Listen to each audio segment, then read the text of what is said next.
We've already discussed the likelihood of an unskilled opponent trying to catch you in a headlock during a street fight.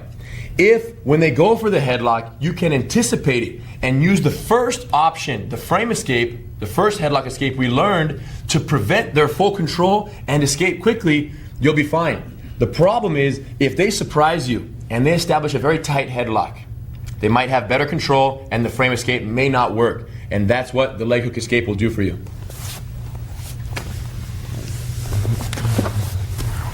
So let's say I'm able to throw Hito to the ground, I get around his legs, and I jump in the headlock, and I get here so close that my head being so heavy and driving down makes it very hard for him to push up on my neck. The control is just too tight. So when the frame can't come in, most important thing is keep your elbow tucked and do the following escape.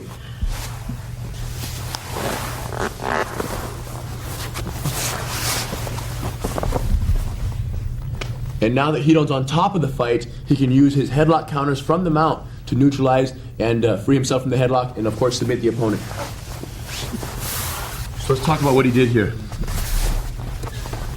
Notice how Hito's cheating. As I go for the headlock, he's already on his side, which is the most important detail in terms of headlock escape, because by being sideways, it makes it much easier to keep your elbow tucked in, and the escape options are also much easier. So I grab him in a headlock. Hito keeps his neck very tucked into his chin. If your neck is extended, it's more likely to get twisted and turn uncomfortably. So he keeps his neck and chin tucked in to tighten up his neck muscles for better protection. From the headlock here, with the elbow tucked in, he reaches around, he grabs my shoulder with the backhand, he hooks my leg with his back foot, hooking my inner thigh right here, making sure not to grapevine my ankle. We don't want the grapevine. We want the inner thigh control without a grapevine. Now, watch how he gets up. His back foot over there on the ground. That back foot is the key. He bends that leg with his toes on the ground. He's gonna push off and hip up, getting up on his knee. Now he pulls his foot out and his hand. Freeze. Look at his hand over here on the right side. This backhand serves as a very important base point over here. Now, from here, I still have him in a headlock, but he's mounted on me, so watch how he turns my body. Go back, please. That right here. From here, watch how I'm face down right now. My belly is face down. My body is facing down. He's gonna move to his left, and it's gonna make my body turn because I have him in a headlock. So the fact that I have him in a headlock gives him the ability to control me in a sense and position me exactly how he wants. Try that again, please. This way. So from here again, just a reminder, the top person, the bad guy, should sit with their feet facing away. They're gonna come in with the headlock, the front side arm wrapping the neck, and go ahead and grab a hold of their wrist. As the bad guy, here's what we want to see. One, Hito's elbow is very tucked. His bottom elbow is tight right here. His backhand grabs the shoulder or bicep around the corner, and now he brings his foot over to hook my leg. Couple of details here. Make sure when your foot comes over, you don't kick your partner in the groin. You bring your foot over and you bring your heel in conservatively, especially during practice. Bring your foot in here on the inner thigh without smashing them in the groin. Now, once the hook goes in, don't grapevine, because then it's too hard to remove the hook once you get on top. So hook here, but not too deep. Now, watch again as he hooks that leg. Oh, other key detail, good point. Hito's leg comes up. If his knee runs into my back, when he tries to hook, it's much more difficult to hook the leg. So watch where his knee is gonna be. Out, and his foot comes in. So by his knee not running into my back, it gives him a better angle for the foot to come in and hook my leg. So the trick is open the top knee, foot comes in the inner thigh. He's holding my shoulder already. Now the key to the entire move is the get up. Okay, let's rotate. Watch Hito's back toes right there on the ground, and watch how he uses that and hooks my leg here as an anchor point to push up to his knee. Once his knee gets up on the ground, then he continues to take his hook out on the front side and pull his other hand out as well. He pulls his hand out as his foot goes out, and he rolls me over now. Look at how he's on top, keeps turning me until he ends up in that full modified mount here with the knee behind my head. Hands out and stays low. This is where the drill will end. Can you grab me once? A very, very common mistake is when you hook the leg right here, if he climbs up, go ahead to your knee, and he leaves his foot inside there, now my body weight is gonna keep his leg trapped, and he might fall all the way over. Okay, which is very bad, because now I'm not mounted, I have no control, and he possibly could twist and get on top of me again. So key detail, insert the hook to help climb up, but don't leave it there so that it gets trapped under their body. Remove that hook. One more time, please. So notice he don't start positioning. He starts sitting next to me, and notice my start positioning. This elbow right here, this bottom hand, is nice and tight. If he controls this arm, it makes life a lot more difficult for me. So keeping this elbow tight makes it easier to post my hand out on the backside. Let's rotate so you can see that. So from here, elbow tuck, shoulder grab, hook the leg. My back toe's on the ground over there. I push off the toe, my butt goes up, my knee is out. Now watch this, my hand. Hook removal, and now you can see I'm just literally, take this off for a second. I'm just literally reverse mount, back mount here, hands out, knees out, everything out from underneath him. So there's no chance of anything getting stuck during this slight rollover. Now, with my headlock in here, I'm gonna use my head to do this and turn his body. So from here, he has me in a headlock, but my hand's pushing off the ground. Watch my head push. Look, I use my head to turn him.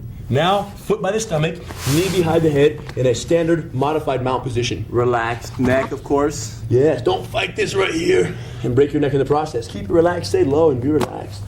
Okay? Although you're still in a headlock, it's a much better headlock because you're on top. Yeah, good point. So all we're doing with this technique is we're not escaping the headlock, we're just repositioning ourselves so we end up on top. Now, by myself, it looks like this. So I'm here. Instead of being flat on my back, you want to have your elbow tucked in sideways. You might be asking yourself, well, what if the person is flat on their back? What if you get caught flat on your back? Then you got to wiggle and turn and get on your side before you're going to be able to effectively hook the leg. So do your best to try to anticipate and be sideways here and with your elbow very tucked in. Because the more tucked in this elbow is, the easier it is to pull it out once you climb up. So from here, shoulder grab, step in with the hook. Put your back foot on the ground. Now watch the get up here. I'm gonna hold these two as anchor points, but really what gets me up is the back toe pushing off the ground. Watch my knee right here as it moves out. That's vital. Look at the knee movement. The bottom knee gets up. Now my hand goes out. Remove the hook, and then I'm on top. And I shuffle until I end up in that top position. So effective climb strategy, effective transfer, and you're good to go. It's important that they make the move work together. They don't resist too much. There are going to be ways that you can resist, of course, and we'll address those in a second. But right now, the person who's holding the headlock, allow for the move to be fluid. You know what I mean? Help your partner and keep it smooth. And we'll add the special details in a minute in the next slice. To this same effect, it's very important, keep this way please, that the person who has you in the headlock,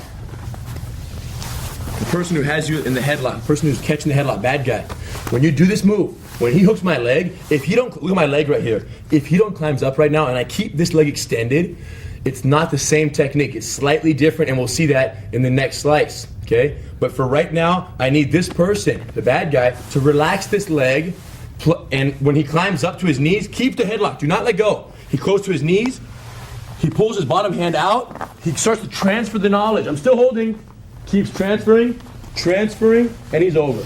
So my ability to roll with the flow comes from being here. Instead of leaving this out and running into my leg, watch what I do. When he starts to climb up, I loosen up this leg here. I slide it down, and then look. I'm the bad guy here. Going with the flow, he climbs up, look, all the way over to here.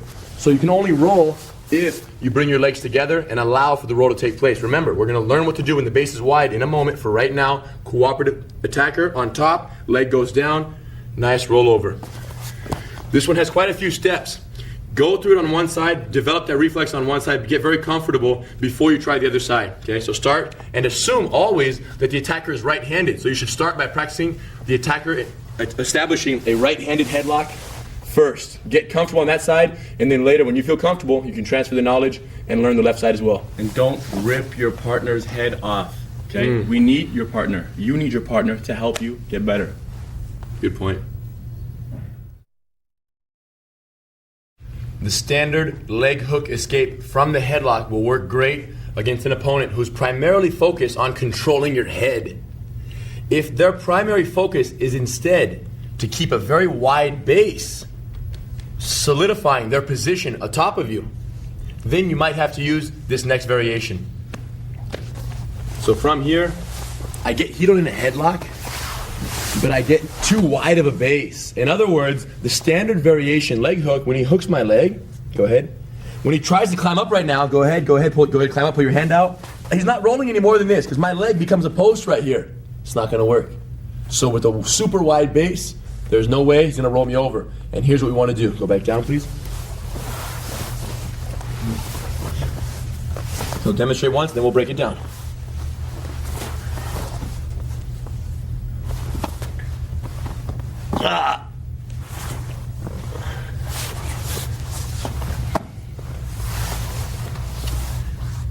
Let me break that down for you. Lay down. So what happens is this. You may not have seen what just happened or seen the subtleties of what just happened, but he hooked my leg and he climbed up, and once he was on top, he knew I wasn't gonna roll over. He positioned his shoulder, the tip of his shoulder, right to the side of my spine. And it's very sharp. The knob of the shoulder here is very painful when you put it in the muscle of the spine, in the back. He drove it in there. And when he did that, the headlock completely released. Okay? So we're not rolling over. This one, we're making him let go of the headlock. And watch how he did it. One more time in slow motion. So from here, I have him in a headlock, but my base is too wide. Watch what he does right now with his shoulder. He positioned it on my back. He's right now moving his shoulder to my low back, right to the side of my spine. Now from here, he gets up. He's on his head right now, and he's gonna put his shoulder into my back, and he can use his other hand to help break the grip. And now from here, either you end up with the hand behind the back or go to a modified mount. Now you guys know what can happen from here. Either you end up with an arm lock, or if the bottom person is so frustrated and scared that they want to get up and get out, you go to the back. So right there from that modified mount, it could be arm lock or back mount, it doesn't matter. But that's where you're gonna end up when you use the shoulder drive to break the headlock open. Want to do it by yourself? Yeah. So you hug the back, you get to your knee still. Once you're on your knee, okay, I'm on my arm. You want to place the shoulder in the person's back, like Henry said. And I point my arm back because that makes my arm a little bit sharper. It's a point on my shoulder, which hurts him a little more. So I'm here. I'm on my head. While being on your head, I get off my knee right here, and I have my hand on the ground. Now from here, I drop my shoulder into the back. And when you do that, I take my head off the ground, so the weight goes from my head to the shoulder into his back.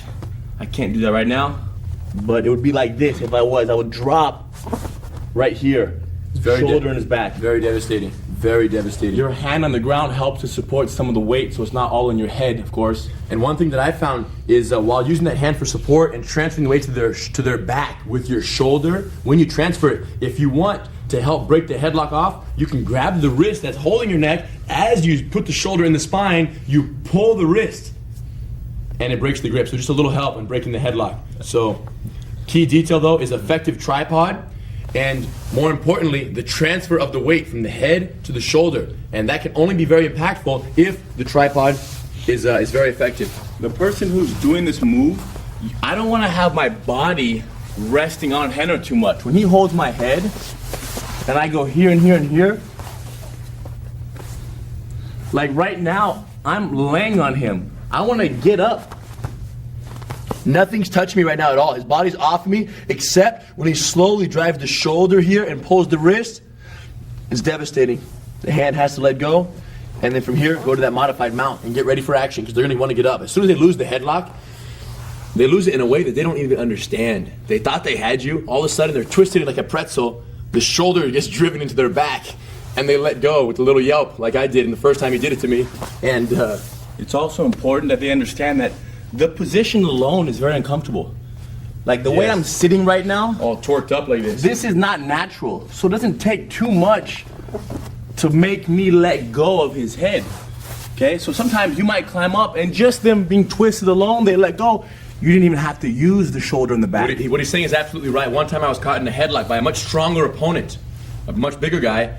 And when I did this escape, I got up. His base was very wide. He was a more skilled martial artist. And when I got up, and I thought I was going to have to drive the shoulder to break the grip, but as I got up in my head and I got in the tripod, the sheer discomfort of the position, he just let go. And the funny part is, the bigger they are, the more stiff they are, the quicker they let go. So the small, squirmy, flexible guys, you might have to, really drive that shoulder and pry their hand off. But, some people just let go just from their body being twisted in that awkward position. Absolutely. Now, and to find the right spot for the shoulder on the back, we need the person who's getting their arm twisted, their shoulder twisted, to say, you know what? Lower a little more, go a little higher, and so on. Give your input. Like every single move, help your partner figure out where the placement is. What would you say exactly the placement is on my back right here? Not on the spine, because there aren't any muscles on the spine. It would be right to the side, on either side, right underneath the shoulder blade, and here. Anywhere in here is very uncomfortable.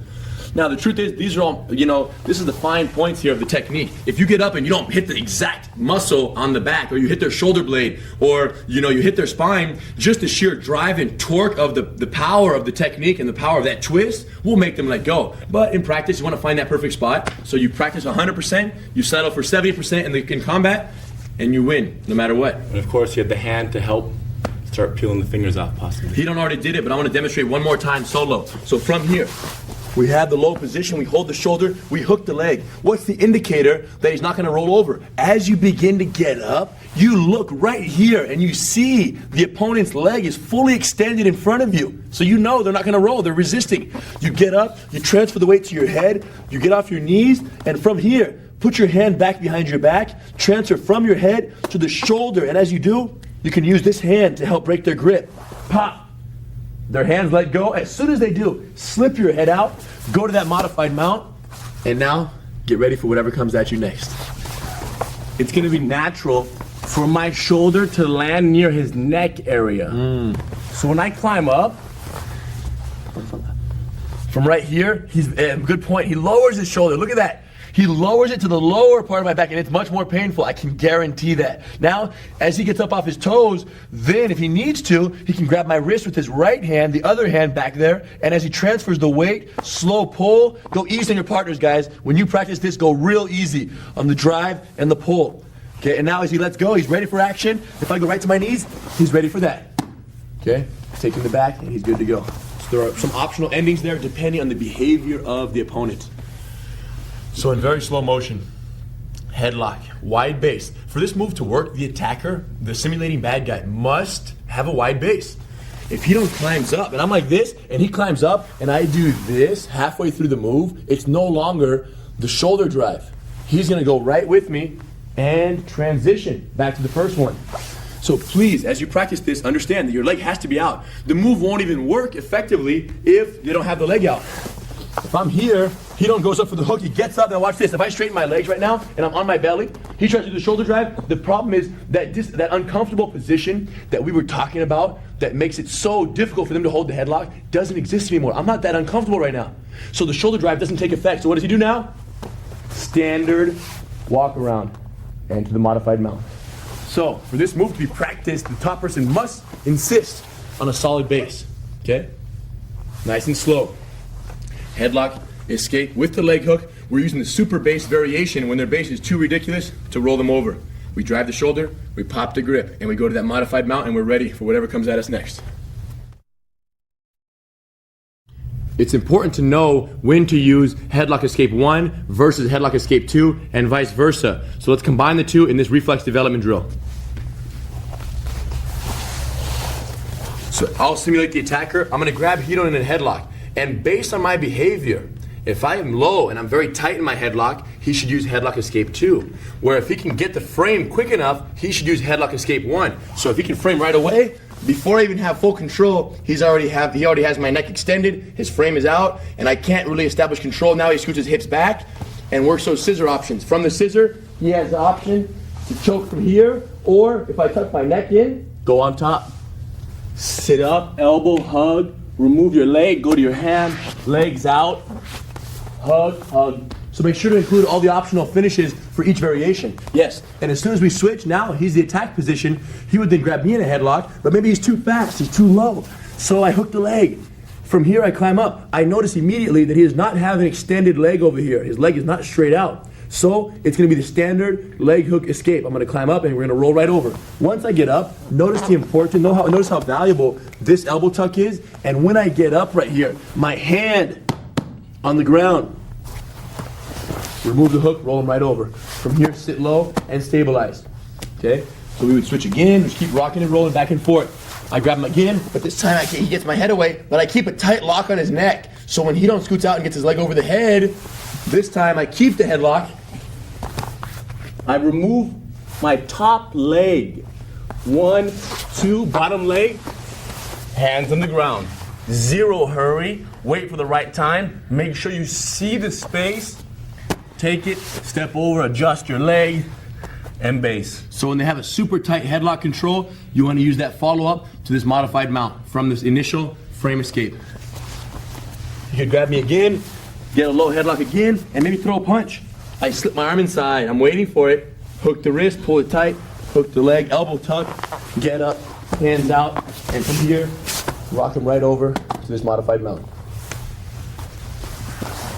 When you practice these headlocks, reflex development, you should always do the frame immediately. That's why it's headlock escape number 1. That's 99% of the problem right there.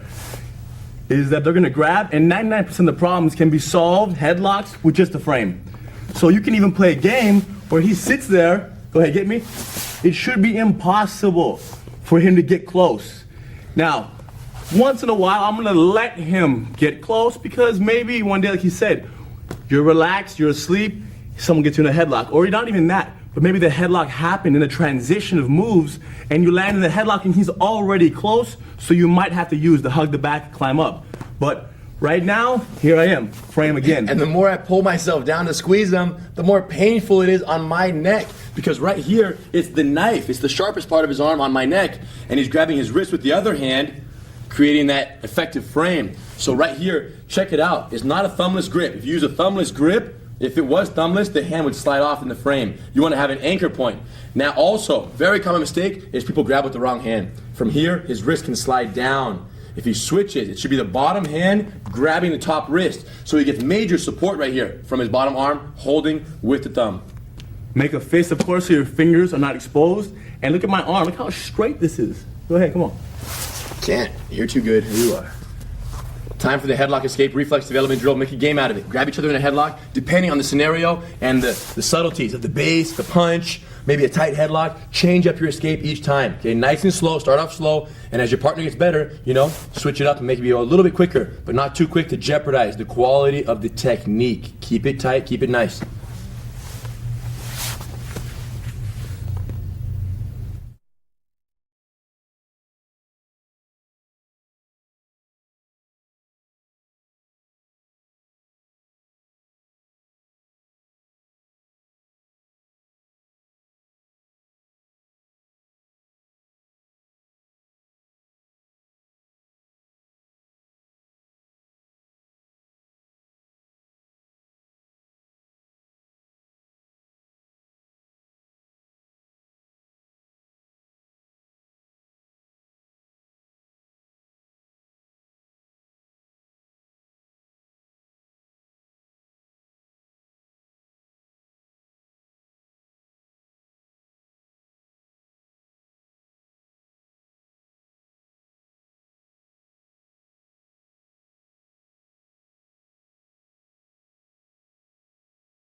The most important thing to remember when dealing with headlocks is, first of all, you don't even want to get caught. When someone gets near your neck, you're already running away. Now, second is as he goes to wrap your neck, a really strong and effective frame. Straight arm, strong grip, chin tucked. And by doing that, it'll keep him so far from your neck and his grip won't even be able to get around your neck that it will allow you to stay patient, to not panic and relax, and then therefore execute the whole move. If they do get very tight in on the headlock, again, you have to remain calm because it's kind of a claustrophobic feeling to be down there smashed under a much larger opponent. No big deal, okay? It's not a technical move, it's not a choke, it's not an arm lock, it's just a crank on your neck and they're holding tight. So keep your chin tucked in, and remember, the most important thing is keep a cool head and a calm mind, because if you do, you'll be able to resort to your techniques. You'll be able to think clearly enough to use your leg hook escape, to use the frame escape, analyze the situation, and execute the right escape technique in the moment.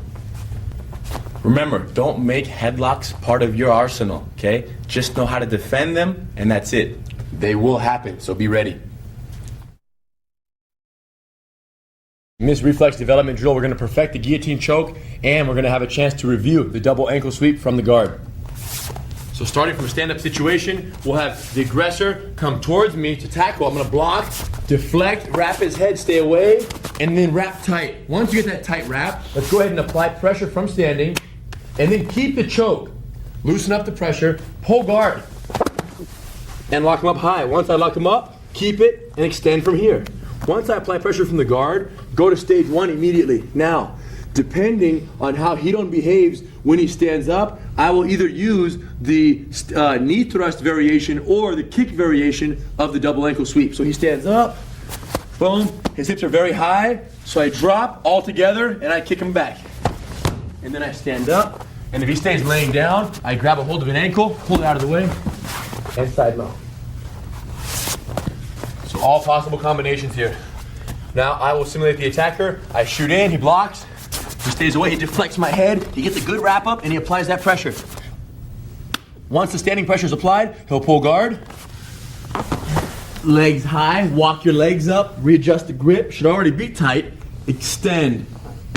He taps, I let go, watch my arms, right to stage 1.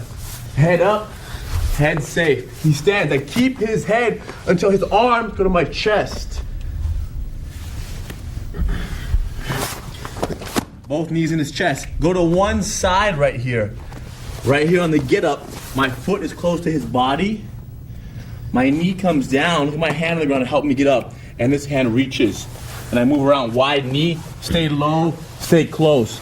Get to the mount, hands out wide, ready. So each practitioner should have a chance to practice each combination. Make sure you incorporate all this guillotine variations, both standing and guard, and then tie that in with one of the double ankle sweep variations, whether it be the knee thrust or the kick variation. Try them all, mix them all up. Go for it. When the fight begins, the opponent's going to do one of two things. He's going to try to either A, knock me out, of course, most likely, but he might want to take the fight to the ground and tackle me.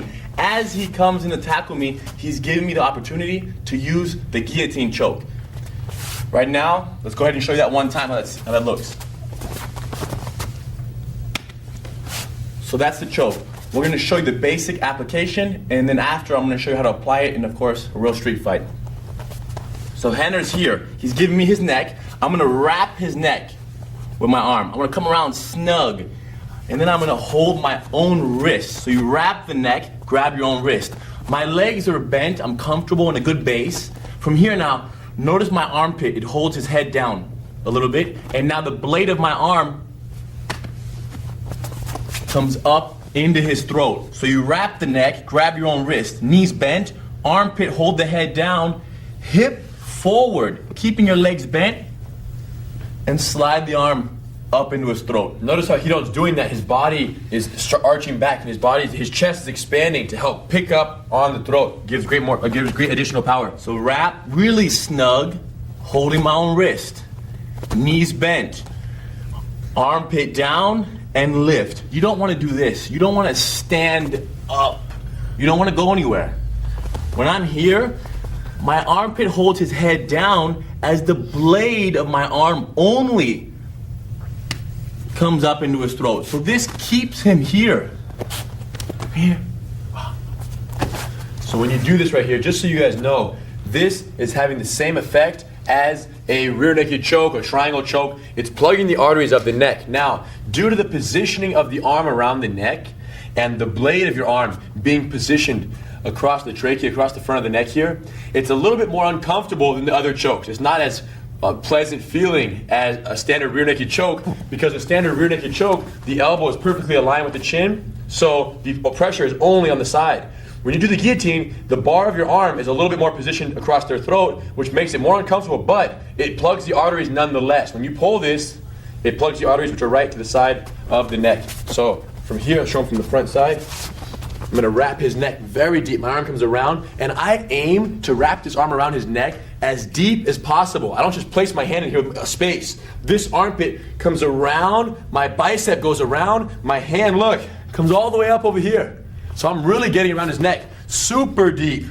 Okay, as deep, vacuum sealed as possible. Then I quickly grab my wrist. Now, in doing this, you wanna make sure not to go in the armpit right here. When you wrap the neck, you want to be in front of the neck here, in front of the shoulder, because from there, I have the most amount of control and the greatest impact on his neck when I apply that pressure. Okay, so one more time, I'm wrapping, grabbing, and now expanding the chest. The hands come straight up as your armpit keeps their head trapped. Just pulling straight through. We're pulling the blade right up and through, and keep that pressure. I'd say the most common mistake on this is people who practice this technique, they wrap the neck and their arms are completely relaxed when they wrap. Too relaxed. So they get here, the arm is like limp, and they grab and they start to lift their body, but there's no effect because the contact between his neck and my arm and his neck is just too soft. When you wrap it like it's your favorite teddy bear and you don't want to let go. Hold it tight. He's already tapping right now just from my wrap alone, which is a good sign. So when you're doing this, tight wrap and then incorporate the full body. As I'm being choked, I'm watching his legs. I'm making sure his legs are bent, that he's in the base. If I see his legs stand up straight or him get up on his tiptoes, I'm gonna tell him, go back down, drop into a base. So when you practice this with your partner, you should get comfortable on both sides, the relatively basic choke. So I place my head in his armpit, I just dive forward as if I was going to tackle him. He lines up the elbow very deep, he grabs his own wrist, and then again, pulls the hand straight up. Remember, the arm that's wrapping the neck gets grabbed onto by the other arm. If I wrap with this arm, I grab here. Don't forget that. Wrap, grab, tight wrap, and then full body lift. The person who's getting choked, tighten up your necks.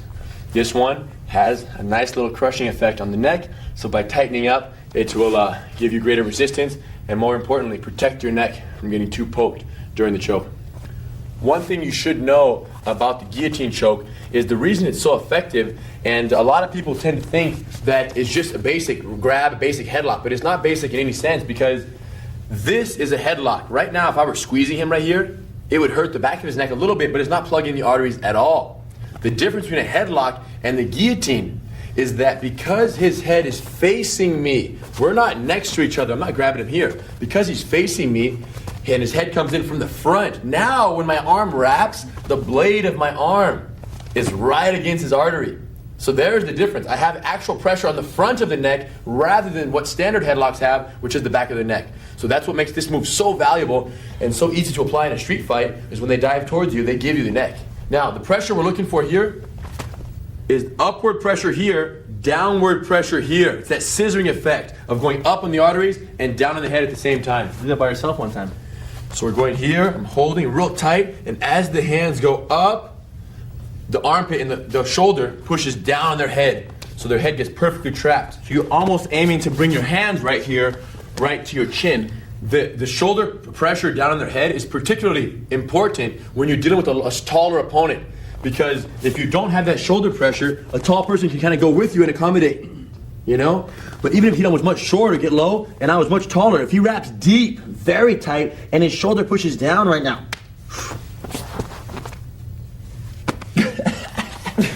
So even at 3'4", Hidon's guillotine is effective enough to take out even the biggest attacker. So in very slow motion, practice this basic application because once you perfect it from a standstill, relaxed situation with your partner, you'll be ready to apply it in a more realistic drill when the person is actually rushing towards you and trying to get a hold of you. Have fun. And tighten up your neck muscles to make sure they don't get jammed when they slice the blade up into the neck. Okay, so now Henry wants to come at me and tackle me. This is a real situation now. As he runs in to go for my legs, both my hands, one on his shoulders, and choke. So in slow motion, as he steps forward, my hands stop his initial power. Now from here, look at my hand. It deflects his hand under my head, and I feed it. I'm guiding his head under my arm. 1, slow, push it, wrap the neck, tight wrap. Base, look at my legs. My legs are back, they're comfortable because he's driving towards me. He stops driving, I walk forward a little bit, cinch up the bite around his neck, armpit down, and finish. When the person is driving towards you during this technique, when the person is driving towards you, after you deflect their head in the armpit, you really want to lean your weight on them. Right now, my weight is completely resting on his back, his shoulder, and his neck. And you want to have your legs sprawled back because by doing so, it helps you make sure that they don't get a hold of your legs and take you down. So block the initial shoulder momentum, drive the head, wrap it, keep your legs back, and then ride back. Keep moving back. All the while, you're adjusting your hands around their throat. So by sprawling and staying away, you're buying time to get that perfect wrap. Once the wrap is perfect, come out of the sprawl, move forward with your legs. Get your base, and then apply the pressure that you learned in the first slice. So he comes towards me, I block, I deflect, he keeps coming towards me, I wrap right now. And then I move forward, and then I squeeze. So the indicator for when you're supposed to come into the choke and make it happen is after you've established the perfect wrap-up. Once the wrap-up is good, come out of that sprawl and go for it. Okay, when you practice this, it's important that the person that's simulating the bad guy actually drives forward. When you go for the legs and they sprawl and wrap, keep moving forward to simulate the reality of the street fight situation where the attacker is really coming forward towards you, very determined. So I'll try it towards Hidon again.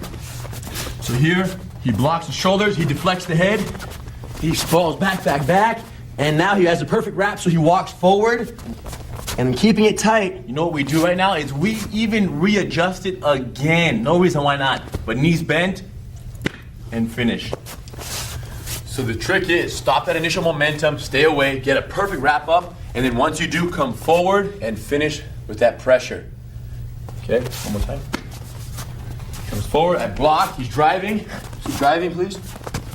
Keep driving as I wrap, and now I got the perfect wrap. Now I'm here. One very common mistake, because this person is probably going to be reaching for me, trying to grab a hold of me. So as they're coming towards me, I block, I deflect, reach bigger, please. From here, if he reaches, then I wrap his armpit, no good. So go inside and grab the wrist. Make sure you do not wrap around the armpit. You come inside, you grab as he drives, and then I go until I can stand up and apply my pressure.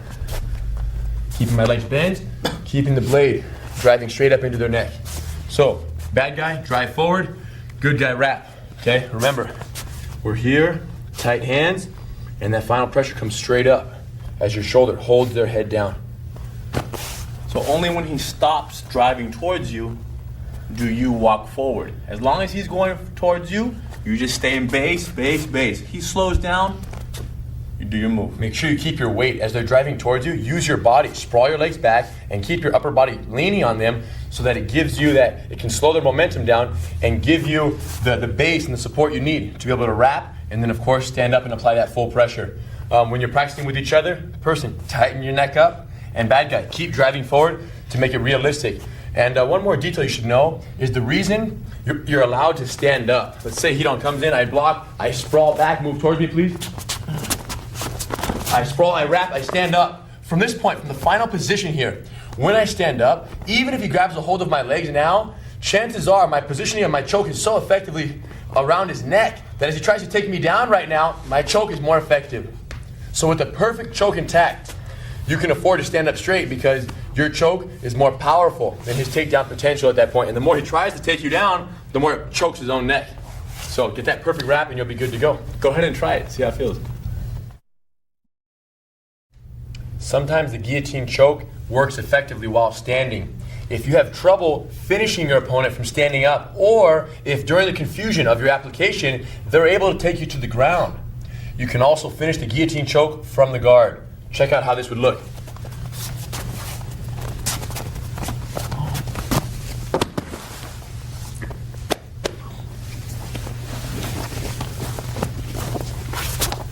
So, if you're able to wrap the person's neck up while standing, but you feel for whatever reason that after you wrap, let's say you do the block, he comes in, I block, I deflect, I sprawl, I wrap up, I stand up, and for whatever reason, I'm not getting the power that I need out of this, and I'm not getting the effect or the results I'm looking for. Keep the neck wrapped up very tight, the same initial wrap, but now I'm going to take a few small steps forward, squat down, and shoot my hips back, pulling him into my guard. Now my legs walk up high on his back, feet crossed. I still have his neck fully wrapped. Now while keeping my legs very tight, pinching my knees, I'm gonna push him away with my legs and pull up with the arm as I lift my pelvis off the ground, my hips up. My hips are doing this. I'm holding and I go like this. So what ends up happening is his head goes one way, his body goes the other way, and his arteries get crushed in the process.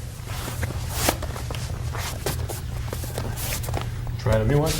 So what you guys should do in this drill, for practice purposes, go ahead and start with the wrap up. Go ahead and start with the full guillotine wrap up. Keep it snug without choking too much right now.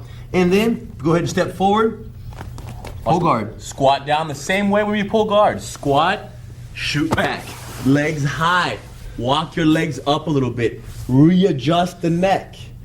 And now keep it snug and extend.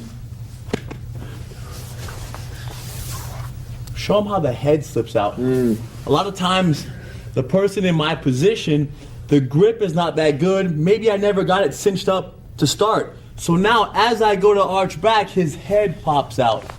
Which makes the most important detail, your ability to keep a tight wrap on the neck while standing, while falling, and most importantly, while squeezing the guillotine choke from the guard.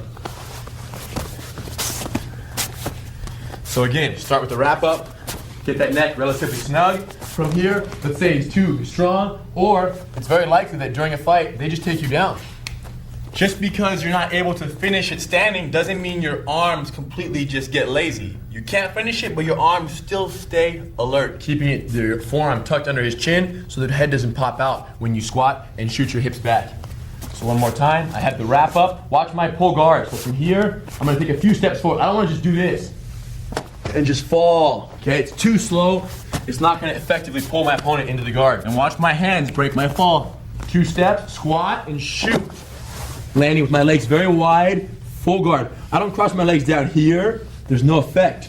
Walk them way up, lock them as tight as you can, squeeze your knees together, and then extend your hips, lifting your hips up, push your legs away, and pull up on the arteries. Okay? One detail, one question I get is students ask, well, what if I can't cross my legs behind the person's back? What if they're so big that I can't even get my legs crossed? Now, they have to be pretty big for that to be the case, but if that happens, pinch your thighs anyways, hold this, and now push away, and he still taps out. So just use your inner thigh, squeeze your calves, everything, just kind of bite the body, shove with your legs, and pull on the neck. Because it doesn't take that much pressure to plug an artery. So just in a little leg squeeze and extension will do you the job just fine. From the wrap up, boom, deep hand control, nice positioning. 1, 2 step, squat your hips down and shoot. So we're here, full wrap up, 2 steps, 1, 2, get low, and then go back. Open your legs and trap them with the legs. Pinch your knees tight, and then extend. Hips up and pull, stretching them all the way out.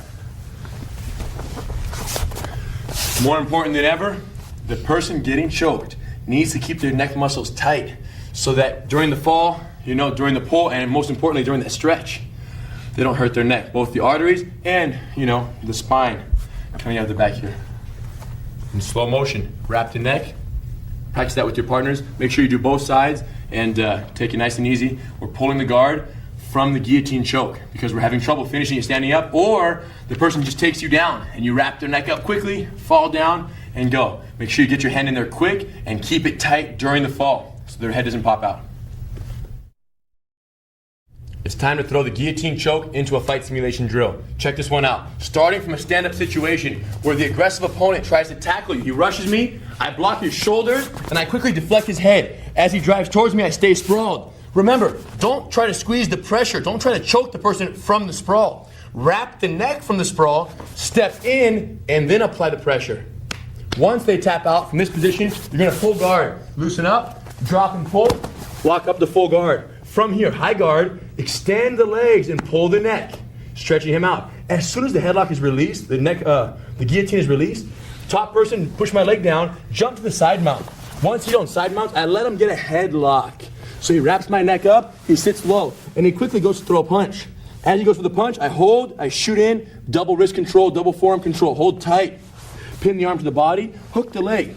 Now, as I climb up right here, hand out, roll him over, let go of the wrist. Now, his knees immediately. Sit low, lock the over under. And now we fall off. I keep my hooks in, I keep my head close. I go for the strong side, rear naked choke. Rip this hand out, sink the hand in, and take your time. Don't forget to breathe. He quickly spins in my guard. As soon as he does, I protect stage 1 control. Now I wrap his arm here. He posts up his leg, which gives me the perfect setup for the uncross, hip out, and hook on the under the leg. Now, reach high and hook high. Once I land here, get low, take your time, sit up. Couple distractions, pin the arm down, sneak under the elbow. And as I slip my back hook in, this hand comes under, and now slide and lift. All together. Go easy on each other's shoulder. So now, I'll become the aggressive attacker. I'm gonna shoot in on heat on. He's gonna block my shoulders, deflect the head, wrap the neck, apply standing pressure. When you tap right here, take the pressure off for a second, step forward, arms are still snug. Squat, shoot back. Finish him. Side mount. Right into the frame. One. Goes for the punch, Hidon's right on my arm the whole time. He hooks the leg, and because my arms are disconnected right now, when Hidon climbs up, he gets to his knee, puts his hand out, I'm gonna let go and go home. But he lets me up, sneaking into that back mount. With that tight control here in the back mount, I roll, doesn't matter where we end up. Boom, he goes for the strong side, rear naked choke, holds the wrist, shoots the neck, pulls the other hand straight out, and then sinks it. Fix that chin if you need to, and then get the hand directly behind the head. As soon as the catch happens, we spin in the guard.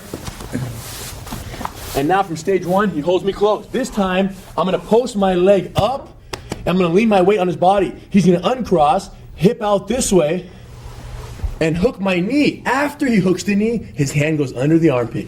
From there, he reaches high, he hooks high, and he does the elevator sweep, standard variation. And finally, from the mount, he sits up for a second, throws 1 or 2 strikes, and then bent arm lock, standard variation, Americana arm lock. He shoots his leg in. As the hand enters, the back hook goes in. Head down, hide your face. Slowly, as you slide the hand, you lift the elbow up. Slow on your partner's shoulder.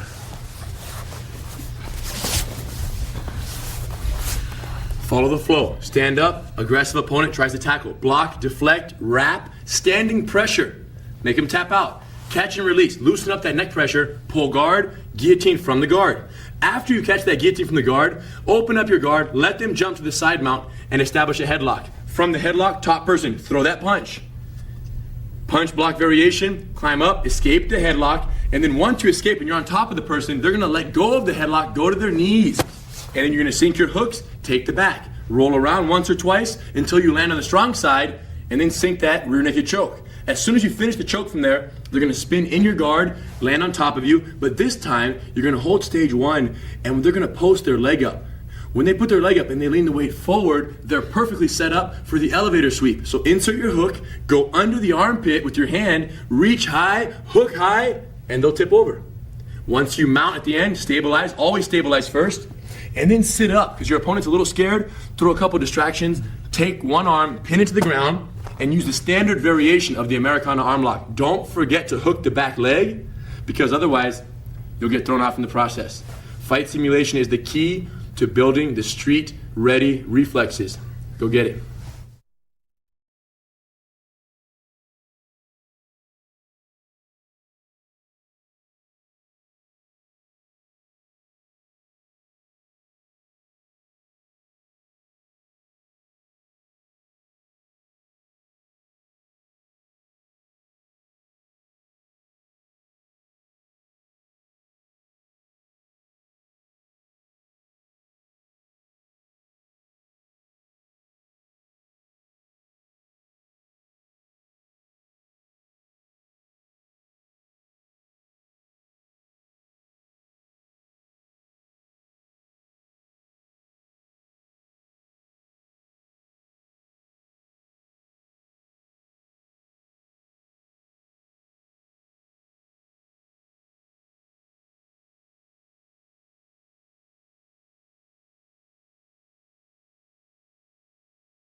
it's time to incorporate the shrimp escape from the side mount into a fight simulation drill. We're gonna start by using the double leg takedown on a conservative opponent. So keeping the distance here, I measure heat on, 2 arms away at all times. He steps, I step, he steps, I distract, I shoot, I grab the leg.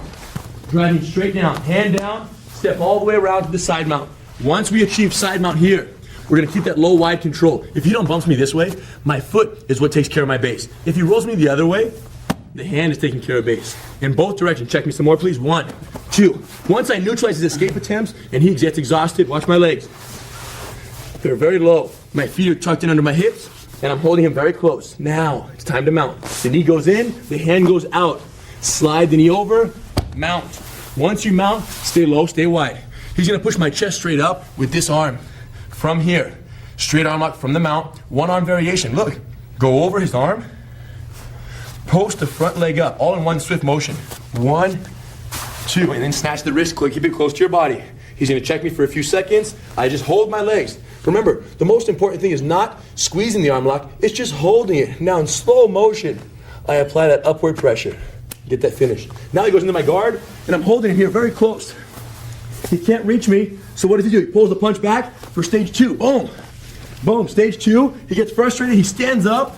I hold him away. Now, from here he can't reach me, so he quickly, before I have a chance to pull him into stage 1, he throws my legs out of the way. I put my feet down, I turn, block, and shoot. And that's where we incorporate the shrimp escape. Now that my legs are in position, extend, foot down, extend some more, and lock it up nice and tight. From the guard, he's gonna punch the body.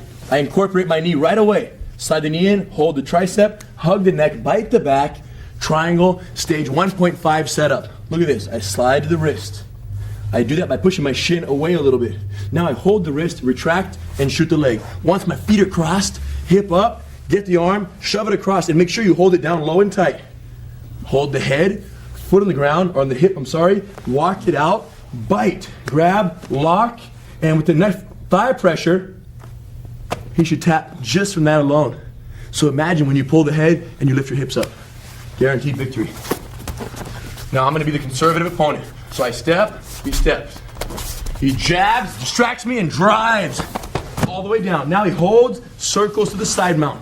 Remember, from the side mount, the goal here is lateral base prevention. Lateral base is the most important thing. So I can't roll him.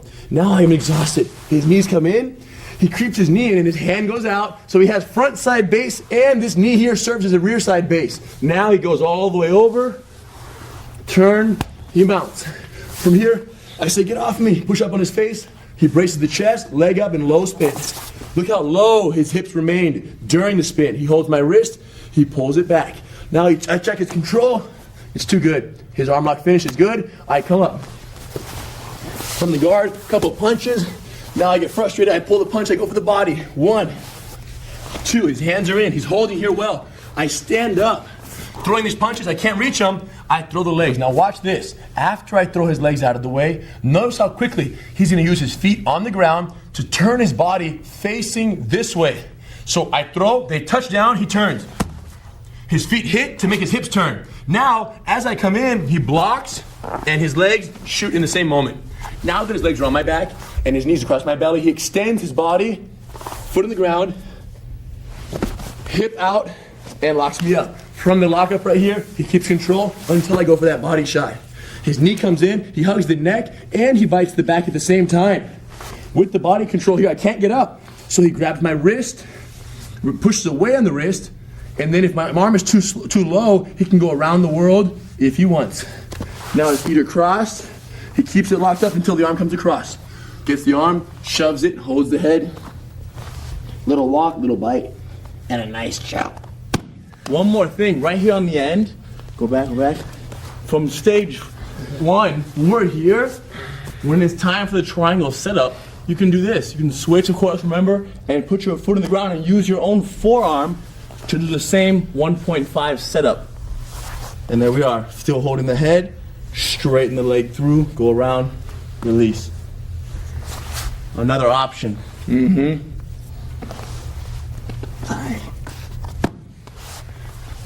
So use either one of those, 1.5 direct from them punching your body, or you can create the 1.5 by scooting out and doing what Hidon did, pushing the arm away and slipping your knee inside. Start standing up. Conservative opponent. As you back away, remember, you have to distract them with the jab so they blink and then you go for the legs. Okay, some cover fire. Get those legs, drive them down. Once they touch down, we're going to the side mount, control. Roll prevention. They're going to bridge you side to side, hand and foot base, very important. Then lock up, knees tight, mount. From the mount, a desperate arm reaches up. It comes up to your face here, hands in the chest, leg up, spin low and spin tight. When you land in that arm lock, keep it tight, chest to control, legs tight, and then from there, you're gonna squeeze, let them up into your guard. From the guard, stage 1, stage 2, stage 4. When they throw your legs out of the way, from here, when my legs get thrown, slow. Look, 1, watch my hips. 2, now I block and shoot my legs back in. So make sure your hips turn effectively when you're doing the shrimp escape. You turn, you're always facing your opponent. So from there, block and shoot, lock them up to the guard. Once you get in the guard, stage 1.5 triangle, either because they tried to punch you in the body or because you created the opportunity with your forearm and by scooting your hips out to get your knee inside. Nice and slow. Fight simulation. Primary focus is that shrimp escape when they throw your legs out of the way. Learn it. Let's go. From the bottom of the side mount, it is of the utmost importance that you understand the difference between defending and escaping a headlock and using the shrimp escape to reestablish guard. For this reason, we're combining the headlock escape with the leg hook and the shrimp escape variations in this reflex development drill. So starting from the side mount, I will present an opportunity here for Hidon to use one of the two escapes. If I go for a headlock, he uses the headlock escape with the leg hook. If I go for the side mount, he uses his side mount escape. So as I sneak in and grab him, he automatically hooks, climbs up, and rolls me over to the modified mount using the headlock escape leg hook. If instead I come in chest to chest, he can block me and shoot the legs in. 1, 2, extend, foot down, hip out, and full lock up. Again, there are a couple variations of each one of this. If I go for the headlock again, but this time my base is spread, he'll climb up, he'll position his shoulder on my back, and then he'll lift his hips up as he grabs the wrist, and he can break my grip with his shoulder. Then he slips his head out and goes to the modified mount. Okay? And then he can attack me. Side mount. But this time, look how close he is. So it's not the block and shoot variation, it's the shrimp and shoot. Hold the hip, scoot out, shoot my legs in. And from here, if he's holding too tight around my neck, I keep the underhook, extend the body, foot on the ground, hip out, and lock it up. Making sure to come back inside when I get a chance. Stay close the entire time. He'll create another opportunity. I see the headlock. When I see the headlock coming, I quickly tuck my elbow in and turn on my side. And then from here, if he throws a punch, I would follow the hand out and hook. Hook the leg, push off my back toes, come all the way up to the modified mount.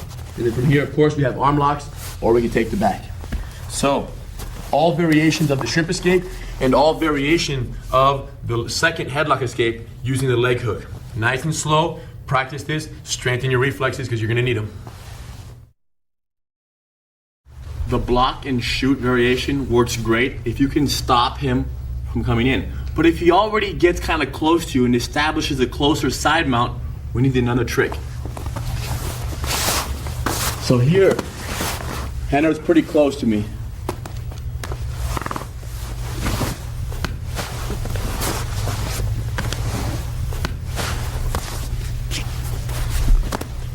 What I'm doing is this, I'm putting my forearm right here in his hip and my other arm right here in his chest, throat area. Now, by bracing his hip, my foot on the ground right here and my shoulder hold my weight and allow my hips to shoot out this way. Once my hips shoot out, I keep that space open and now I do the same two-leg entry. So the reason the block and shoot variation doesn't work in this situation is because there's no space for your knee to shoot in. He's too close. So what Hidon's doing is creating space, and then before I have a chance to move close to him, he's using that space. He creates it and he uses it. It's called the shrimp and shoot. So from right here, watch his hips shrimp, back, and now through the space. Shoot. Notice my knee. It goes across right here. It never hits his knee or even up here under his arm. It comes right in. Why? To where there's the most space. Yes, this is the deepest valley right here. So you come in the valley all the way across the belly and you're good to go. Watch the entry. And notice, in reality, when you shrimp your hips out, the shot of the knee, the entry, has to be relatively soon thereafter, because if you scoot and you wait, the attacker might get close and close the gap that you created. So from here, he's trying to hold on, you scoot back and you shoot the knee in. Nice shrimp, nice shot. His leg bites high, he extends, he puts the foot on the ground, and he scoots out the other way for that final scoot. Hold me once, please. One detail. Sometimes when you brace the hip on this side, if you can get your hand across, if they're hugging my neck and they're low here, you can use your forearm. If you can get it in, it helps get them off a little bit further. That works great. When you're doing that, you're coming under and you're hooking the opposite shoulder here, so you have a nice wedge, and that gives you great leverage on the forearm. So you can do that, or if their head is too low, you can simply hug the neck right here. Okay, so if they're too close, hugging the neck works just fine if you can't get the frame in. From here, when you shrimp your hips out far, you hold their pelvis and you use that again as leverage to shoot both legs into position right away. Nice high bite. Sometimes the person on top has so much upper body control that it's hard for you to bring this arm inside and over this arm here for the punch block series stage 1. If that's the case, don't worry. Keep this hand trapped up, maybe lock hands right here, just stay close, and now do the exact same move. Extend, put your foot on the ground, extend, and lock them up. Because what matters here mostly is the fact that I'm so close to Hidon right now, okay? He can try to pull a punch, but he can't hit me because I'm too close. So it doesn't matter too much whether or not you're over this arm or whether you're under this arm during the transition from that semi-guard from here, from that transition from here to the full guard. You can be underneath this arm, no problem, and still protect yourself effectively from their punches. If his arm slips out right here, then you wrap it up. So either way, you block that punch from underneath, from an underhook or an overhook, it doesn't really matter. So to start this exercise, let's have the top person side mounted chest to chest. Okay? In order for me to shrimp effectively, I don't want to be flat on my back. I want to put my frame on his neck and the hip, elbow on the forearm, and I should be slightly sideways. What that does is creates a very easy opportunity for me to shoot the hips back. Look how I push off my back foot. This foot is what gives me the shrimping motion. As soon as I do that, then my feet come off the ground and I shoot both legs in that turtle motion. Remember, keeping your body curled to get that real nice turtle effect where you're kind of spinnable. Okay? Sometimes the person on the bottom has that foot on the ground, and by keeping that foot on the ground, it kind of doesn't allow you to get a nice spin, number one, and also that leg will stay as this leg tries to make it across. Get a little closer and let's show that. So on your knees, but sit up. Right here, yes. So right here, check it out. What he's saying is when you scoot back, if you use the foot to scoot and you leave it on the ground, watch this. I'm trying to do some modified splits right here. This is not going to work because my foot is keeping me from shooting in beautifully. So remember, you use the foot to scoot back, but you use your arms to shoot their legs into position so you don't need to keep your foot on the ground. Watch. I go back, one. He takes both feet off the ground. That's to make sure he does not use his feet too much. And then shoot them both into position at the same time, using the arms on their body for support and to give you the leverage you need for that quick spin. Shrimp and shoot. The way I think about it is I almost try to knee the person, knee their body. Like when I'm here, like my knees, I'm trying to hit him on my legs. One time you hit me, that's what you were doing. Wow. That's the problem. I did it so hard, he was getting in close. I ended up hitting my knee on his ribs. So I missed, but then it just kind of slipped by. And that's what it's very important that you aim for the narrow, for the more open, the more spacious part of this area, so that your knee will get in no problem. Spinning, small at the back, all about the spin. It's all about the spin. So let's go chest to chest from the side mount. Top person, elbows over their body. Lay low, just like this on your knees. Okay. If the side mount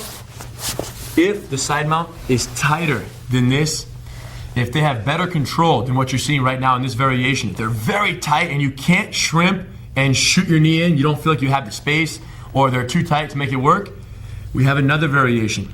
But first, top person cooperate, allow their hips to shoot out, allow them to shoot their knee into position, and do the shrimp and shoot variation to perfection. And the top person, you should feel that forearm of theirs. Make sure their forearm is very active. You know what I mean? If his arm's falling asleep, I'm gonna say, hey, keep your arm, push a little more to make sure that space is there. The reason the importance is so big is because when you shrimp, the forearm holds your opponent in position to buy you time for the knee to shoot back in. If you don't hold them, when you shrimp, they just kind of come along with you. So use the forearm, and shorter people, use your hand on the hip right there. So your forearm or your elbow might not reach their pelvis. You can use your hand to block the hip one time just so they see.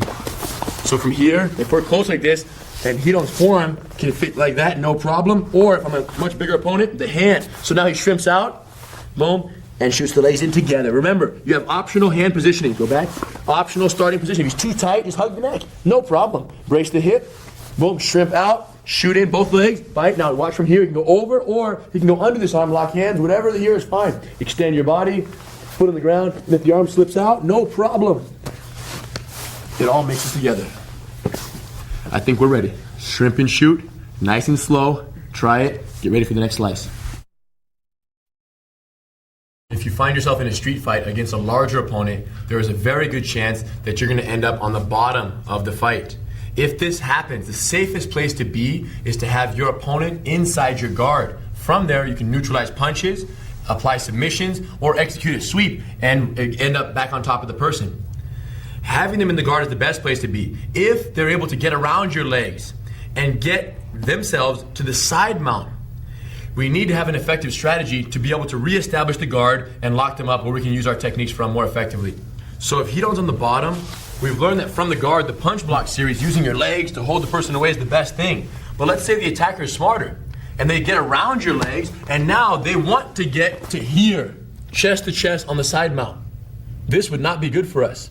So in today's class, we're gonna focus on teaching you what to do to prevent the side mount from happening as they come around your legs, as well as what to do if they land there and they have a tighter positioning of their body. So starting with what to do when they throw the legs out of the way and they come around. As I approach Hito's body, we're gonna simulate it here from the knees. As I approach from the side here, Hito's gonna brace my body with both hands. And as soon as he stops my momentum, he shoots both legs around my body. Locks me up here and then extends his body, foot on the ground, and then finally scooting his hips out to lock me up. We call this the block and shoot variation because he's blocking my body and he's shooting his legs into position. So from here, the ideal positioning is to be on your side. So rotate a little. You want to be on your side facing your opponent. As I come in, watch Hito's hand positioning. Inside chest or shoulder and front hip, and this area under the neck or chest right here. With these two hands in position, there's enough space for Hito to take his feet off the ground and using the momentum, pushing off of my body, he shoots his legs into position. One more time, please. So from here, I come in, I throw his legs, I'm diving and he blocks me. Watch, both feet are off the ground. What gets him in is, what brings his legs in is the core stability and pushing off of my body for momentum to spin in. Now watch what this leg does. This shin goes right across my stomach while that leg bites my back at the same time. Slow.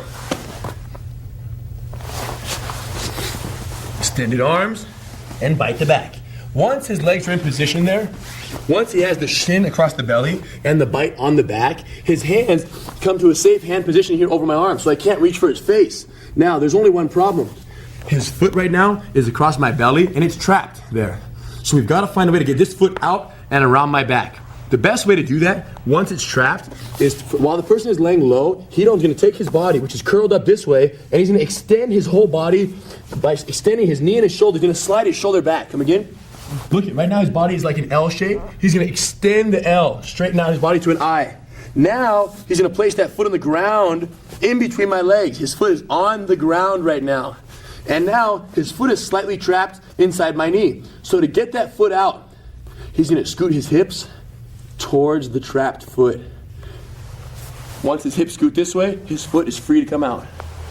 And he locks up from here. One more time, please. So as I approach, two arms, stiff arm block. If the person is too heavy and your hands don't work, sometimes you can use your forearm right here. You can use a forearm on his chest. That's also okay. So extended forearms or elbows. Ideally, your hands give you the most amount of working space. So by extending your arms here, it's easier to shoot in. Once again, Hito's knee shoots right over his hand across my stomach there, and his other leg bites my back. Like two pinchers here, biting like this. The person's body is right in here. Okay? Once those are established, key detail, extend your body. Watch his shoulder slide straight back here. Extend that. Staying on his side, he just extends. Do that a few more times, please. Watch the knee and the shoulder extension, slow. Completely straightening his body out. Again. By extending that way, go ahead. What it does is it gives him space to put his foot on the ground. He wiggles his toes down, he gets his foot on the ground. With his foot on the ground, he slowly scoots his hips out towards the side of the trapped foot. Go back, please. Watch that detail on the back leg right there. He loosens up his back leg. Instead of biting my leg, my hips very tight, limiting his hip scoot mobility, he loosens up this leg, sagging his leg a little so his hips can go out much easier. Now, watch the foot removal, so easy. Of course, the whole time he's aware of my punches and his hands are safely positioned over my arms, making sure it's easy to do. One time, like Henner said, if your forearms end up doing the move for you, you might have to put your foot on the ground right here and do a small little turn.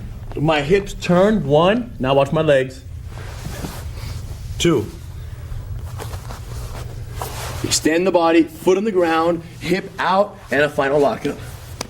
When done in reality, get on top of me, please. Starting down here. In reality, when the person throws legs out of the way and they're diving in, your hands hit and your legs shoot literally in the same breath. It's your hands don't stop and hold them, bench pressing your 250-pound opponent for a long period of time. It's a contact, and as soon as contact is made, as soon as my hands hit, 1, 2, that gives me the momentum for the body spin. As soon as my legs shoot into position, stay close, stay low. Look, from here, extend this side of my body. Look at the extension. Hips come out, everything's straight. My knee goes up to the sky just a little bit so that my foot can fit on the ground. Once my foot goes down, leave my hands over the top, loosen up this leg over here, and hip way out. Look at how much space is created from that final hip scoot. Okay, so from here, foot down, hip way out to the same side. If you have to scoot 2 or 3 times, that's okay. As long as you end up with the full guard, it's much better than having him side mounted on you. When I shoot my leg across his stomach, my foot, this foot right here, it doesn't want to do this. This space right here is not good. So basically you have to try to perfect that spin and look at it like this one time. I'm using his body to go here. That's the idea, is I'm on the small of my back. You want to try to, like a turtle almost. Like a Ninja Turtle. So my hands are here, my arms, my legs, off the ground together. It catches. Look at that contact. That's what he's after. This hook is a clear indicator that his leg went deep enough across the belly for the rest of the move to take place and happen no problem. So he bites the back. Now his hands come out. He extends everything. And while I'm trying to go on top of him, his foot goes to the ground for the final scoot. And then, of course, the full lockup. So during practice, super slow motion, top person, just kind of drape your body over your partner, kind of lay forward, putting your weight on them, giving them the energy they need to block and shoot. Okay? This move is kind of hard to practice by yourself because you need something to pull off of to make that shoot happen. So if you grab anything like, the couch, anything from here, just to hold and do this. Just to practice your body, your core stability. So anything you can hold on to, a post of any sort, a table, leg of a table, anything to basically use as support to help your core and this shin come across. Just get comfortable using your arms to bring your body up all at once. You can even keep your head off the ground a little bit too, you hold. It's very... So if someone is able to get past your legs during the punch block series, if they sneak around your legs and they approach the side mount, the block and shoot variation of the shrimp escape is the most effective and best option for sure, because you avoid getting caught in the full side mount. If they land in the full side mount, you're going to learn what to do next. So practice this one in slow motion as they come around, starting from a kneeling position for the attacker and approach from your knees. Block and shoot. Go get it. The guard position is, in my opinion, the secret weapon of Gracies Jiu-Jitsu. From the bottom of the guard, you can submit, you can defend punches, you can exhaust your opponent, and you can win the fight.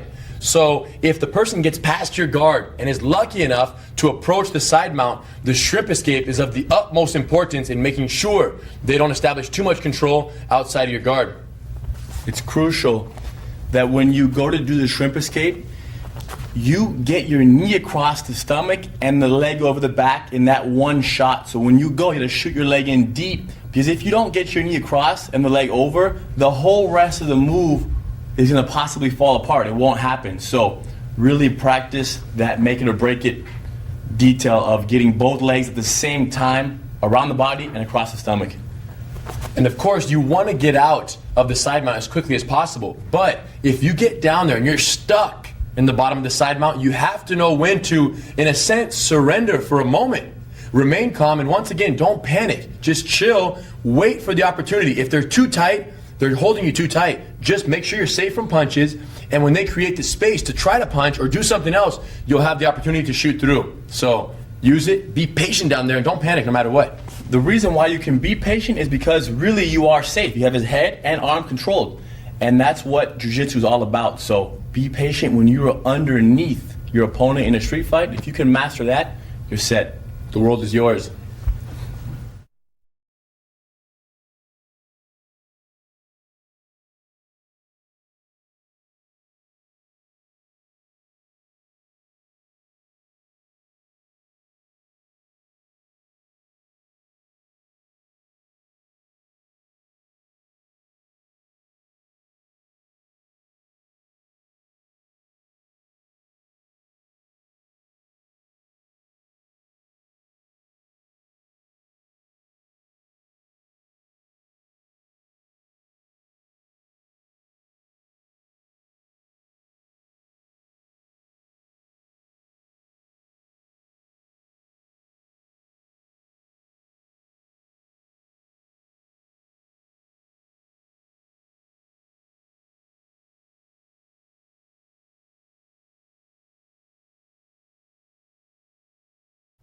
Let's throw headlock escape number 2 into a fight simulation drill and make it real.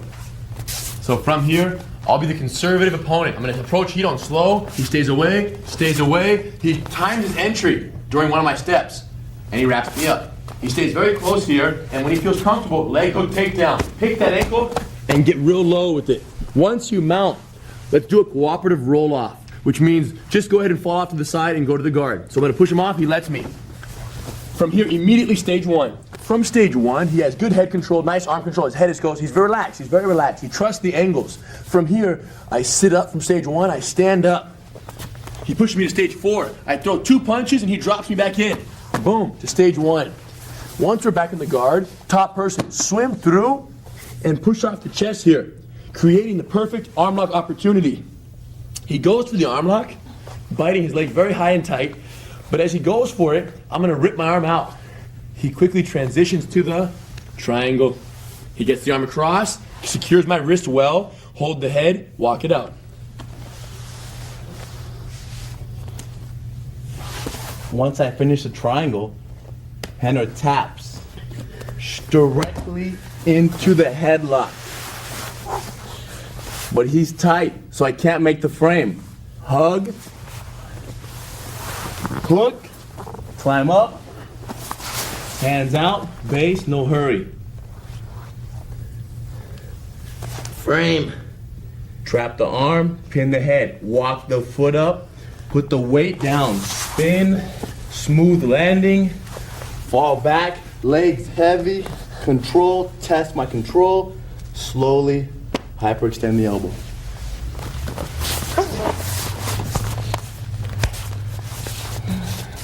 Measure, make sure you keep that safe 2-arm distance, always.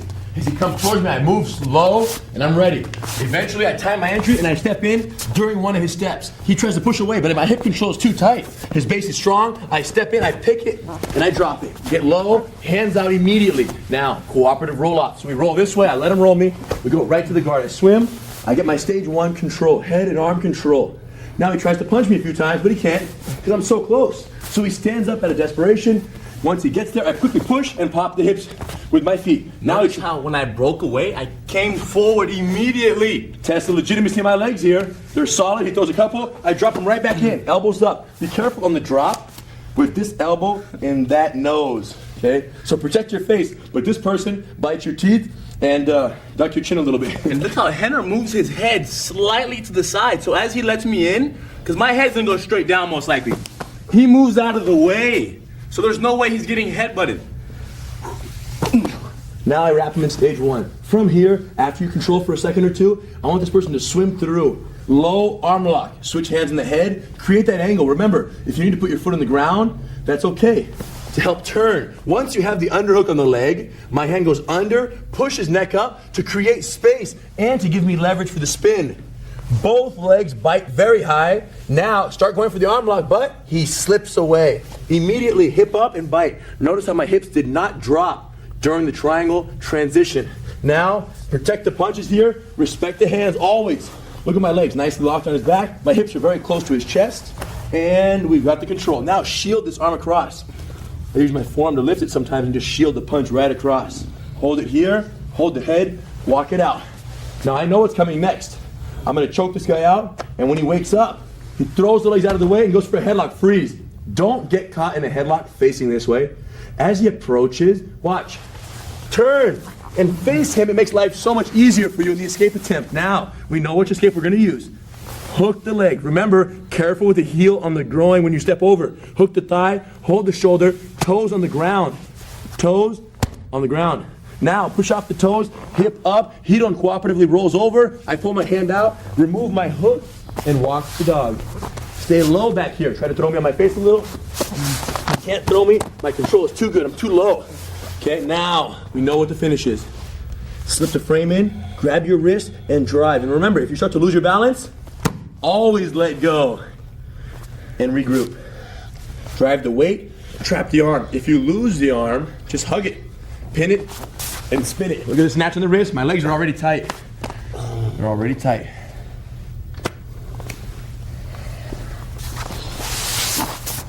So, follow the flow.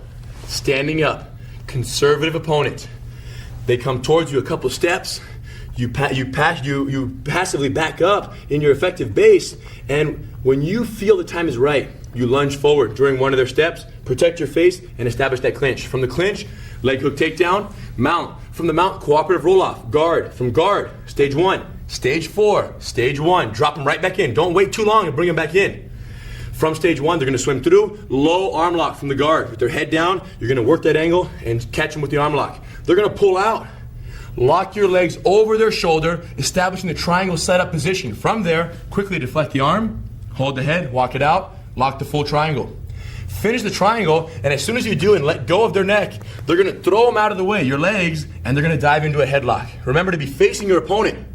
Keep your elbow tucked in and use the standard variation of the leg hook escape from the headlock. Climb on top, get to that modified mount, and from there, frame. But remember, your base is the most important thing.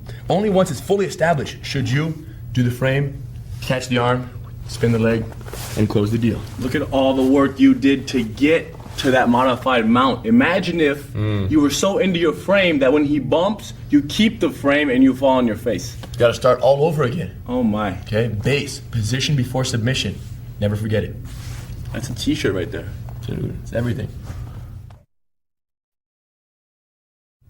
In a street fight, the chances of your opponent shooting in and trying to tackle you are extremely high because they hope that once they get you to the ground, they can stay on top of you and punch away.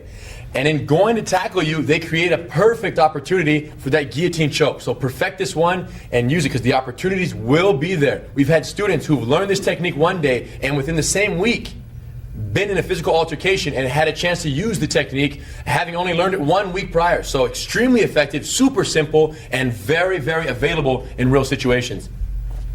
Now that we know how to use the guillotine choke, it's important that when you close the distance in a fight, that you think about this and that when my 1, 2, look where my head is. I don't ever want my head here. Because even an unskilled opponent can wrap your neck and just start to crank. So don't get caught. Keep your head in front of the chest. If your head does get behind there, We'll show you that trick later. The guillotine can be very valuable for you, but also very effective at defeating you. So be aware of it, learn it, use it, and never get caught in it.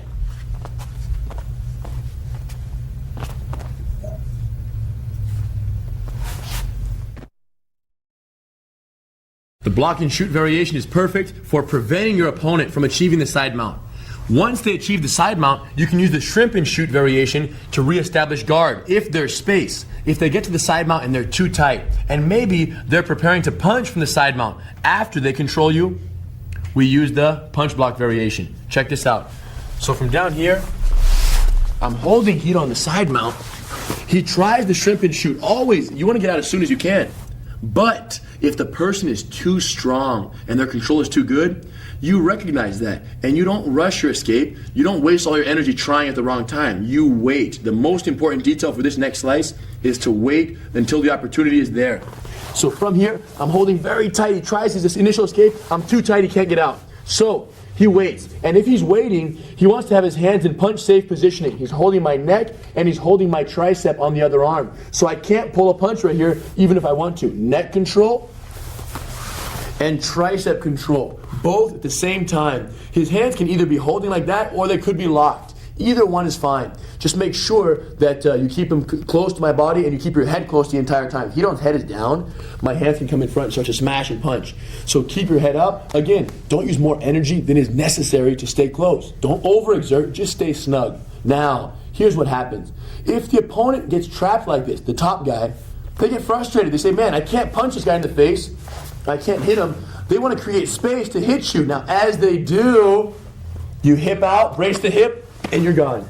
And now, extend, foot to the ground, and go out. So the key detail on this one is patience and punch protection. Stay safe, stay calm, and when they try to create the space for their punch, because without that space, there is no punch. When they try to create that space, they give you the opportunity to shoot your hips out just a little bit and then shoot your knee across their stomach. So let's wait, nice and slow. Check it out. I land here, I'm too strong. You can't escape. So what does he do? He stays here, he stays on my neck, he can hold my tricep, it doesn't matter, as long as the arm can't punch him in the face. Look at his head, close. As I try to pull away, man, get off of me. Look what he does. He can quickly drop his hand to my hip and scoot out for one quick shot. His legs are already biting my back. His legs are on my back, high leg, knee across my stomach. Look how quickly he's brought his hand inside my punch here as well. He can do that and bring it inside, or he can go under and underhook it as well and pull it up this way. It doesn't matter. Extend that side of the body, foot in the ground, hip out the same way, and full lockup. Once he gets that full lockup, he can be under until he has the opportunity to swim and wrap it over. Try one. So, bad guy reminder for this one, let's have the top person start off real low and keep this knee very close to the hip right here. Now, they could be sitting like this. Let's say they have a more technical side mount. What if they turn sideways and they sit down like this? It doesn't matter what they're doing. As long as they're tight here, your best bet, if you can't get out immediately, your best bet is to be patient enough to get out when it feels right. So I hug his neck, I keep him close, hug his shoulder, maybe lock hands right here. I'm just hugging him, keeping myself safe. Now, from here, he gets frustrated. When he starts to try to create that space, look, from right here, keep this neck hug. Because if you let go of the neck, he's gonna pull away and punch with this hand, punch with that hand, both hands. So one hand preserves the closeness, keeps him here. The other hand drops from the punch, block the pelvis for a quick shot, and then a bite. Now, block this arm, extend this side of your pelvis, foot on the ground, and then scoot the hip the other way for that final lockup. Okay, punch block variation, most important thing is patience. Waiting for the opponent to get frustrated from that closeness, because you're just safely holding yourself near their neck. Once they get frustrated, they want to create space for that punch, and when they do, they create the opportunity for your shrimp escape. So again, I try the first shrimp escape. He's too tight. His knee is too close. His elbow trap is too good. I can't get space. Or he's just too heavy. You have a much bigger opponent who just lays on you. You might not be able to escape. So what do? Punch safe positioning. 1, 2. Stay close here. I like to bring this knee up here, close to the body as well, to deter them from trying to step a high step over. Just step over to the mount. If my knee is down, he might just mount. Okay, so keep your knee close to the body while you keep everything close here. Now, while this is happening, he's going to eventually push off to create space. Watch my control. Neck hug, drop the elbow or the hand, and then one quick scoot. How far should you scoot? Only as far as you need to make the space for the knee entry. It's very quick. I only shot this much because my knee was so close to his hip. When I'm the bad guy, the top person, of course, my hands, I put my hands on the ground to push away. And also, go ahead, do the move. He braces my hip. When he gets right here, if his hand is on the ground right here, I'm gonna go like this. Slowly, go ahead, block the punch. I wanna remind him, because it's only natural that once he begins to move, I think about touching his face, okay? Here, go ahead, I'm moving away. I bring the hand back, he blocks it, perfect. Now, remember, to free this foot in here, the foot's trapped across his belly. There are two steps. One is extend your whole shoulder, and that will enable you to go like this, up and foot on the ground. Once your foot's on the ground, you scoot your hips the other way to free that foot. And then you're already in stage one of the full guard. Sometimes people worry about getting punched in the stomach. You know what I mean? I mean, your knees can serve as good protection here. Both of my knees are very effective. Now let's be reasonable. The only reason he's able to keep the side mount so tight is because his arm is here. If he starts pulling that hand up to punch me in the stomach, look what happens. He loses his control. So one of the most important principles of Jiu-Jitsu is to realize they can't control you and knock you out at the exact same time. One more time, please. So that's a good point. If I'm here, number one, I'm safe, I'm close, I'm protecting. Here, if he tries to punch me with this hand by sitting up and pulling this punch back, he creates space for the shrimp and shoot. If he's low, he hugs me, but he tries to punch my stomach with the other hand, I can post my foot down, hip out, and shoot. And now my arm comes inside, full extension, foot down, and guard. So, start from a tight side mount, top person, get snug, bottom person, feel their tightness, and then say, okay, I'm gonna wait. I'm gonna hug, I'm gonna hold, and when they sit up, as they pull away, hug their neck, brace the hip with your hand or your forearm, and then from there, do a small little shrimp, just enough to shoot your leg back into position. Bite, extend, foot on the ground, and then hip out for that full guard. Punch block variation. Patience is the most important thing of this slice.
We've seen what to do when a person grabs you in a headlock and they're so tight that you can't use the first frame escape.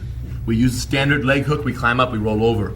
Now, if their base is too wide to roll them over, we drive the shoulder, we pop their headlock open, we slip out, and we're ready for the attack. Now, reasonably speaking, if I were to catch you in a headlock, I would hold you with one hand and punch you with the other. You wouldn't punch him. So I'm going to teach you guys what to do when someone has you in a headlock and wants to smash your face in the process. Okay, double whammy here. Somebody will punch you for sure, but you wouldn't punch. They wouldn't catch me in a headlock to punch me. So from here, I have them, and the person is punching from here. Now, the truth is this. The headlock is better control if I don't punch. I can hold tight and just keep solid control without punching. But some people want to hold with one, especially if they're stronger, and they want to reach back and just wail in your face from here. So, check it out. As I go back, Hidon follows my hand back, holds the wrist, and shoots the other hand inside the hole. Look at that super lockdown right there.